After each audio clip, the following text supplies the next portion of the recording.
Okay, the next thing I'm going to show you is how to add a contact form so parents can just go straight to your website, just fill in the information and click send. They don't have to go to their email, they can just do it straight from your site. So I'm going to go ahead and go back to Mike's website. I'll go to the pages. You can see since the last video I went in and added more pages for him, and we're just going to fill in some content now. So on the contact page, I just typed a little information on how they can contact Mike. It has his email address and when he'll get back to them. Putting this contact form in on the website has been really nice for me, and I know it'll be the same for Mike. A lot of times when parents try to type in my email address, they mess up my last name and type DEL, and then the email never gets to me. If they use this contact form, it goes to me automatically and there's no mistakes.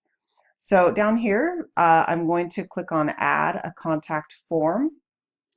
This is the default. These are the areas that show up on the contact form when you first click on it. So we can edit them, we can move them, we can add a new field. You can choose, these are all just entering in text fields, but you can choose different formats. So I'm going to go ahead and edit some of these. I'm going to have this be your name, so the parent name. I'm going to move this one, the email, down. I'm going to edit and have it say student name. I want to have their email address, so that one's good. I want to add a field. I want this one to be the subject. I want to move that up, and then I want this one to say message. You can see this one is a text area, so it's much bigger than just a regular text field. So that looks good. I have their name, their student name, their email address, the subject, and then their message. So when I'm ready, I'm just going to add this form to my post. You can see it puts in the code to create the contact form. If I want to see what it looks like, I can preview the changes. And I come down, your name, student name, email, subject, and message, and then a submit. You can see, because I'm logged into WordPress, that it has automatically filled in my name and my email address in here for me. But when a parent goes to your site, this will be blank. And then they can add in and just submit a message to you without having to go to their email. Okay, the last thing I'm going to show you on this page is how to insert an image. So you can see on my contact form, I have this little image of an email. So I'm going to go ahead and add that to Mike's as well. So I have my cursor here where I want my image to go. I actually want it to go all the way over here to the right. As long as my cursor is on that line, I can go ahead and add my media.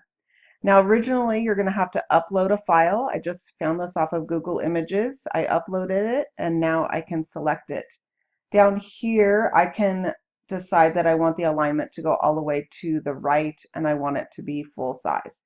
So I'm going to go ahead and insert this into my page.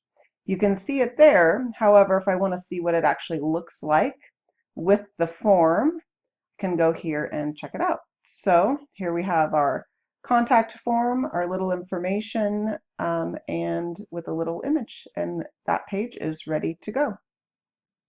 Okay, after finishing the video, I went back and checked things out and made sure everything was right, and I found a couple mistakes, so I want to show you how to change things if you find some errors. So I found a couple of things that I forgot to do on the contact form. So I'm going to go ahead and highlight the contact form, and then I'm going to, again, start the process again. This will take the form exactly as I have it.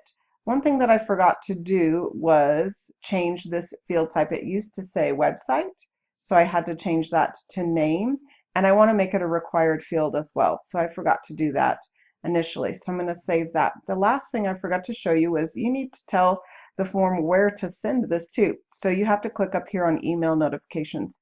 So I'm going to type in Mike's email address and the subject, so when it comes into his email, he'll know that this is from a parent email. Okay, once I have that, I'm going to save and go back to Form Builder, and again I just add this form to my post and it's now in there. I'm going to click Update so that this is complete, and if you want to test it out, you can go to your contact form, You can fill it out, put in your email address, and send a message and make sure that it goes there. That's what I do just to make sure that everything is working right. So there we go with the contact form.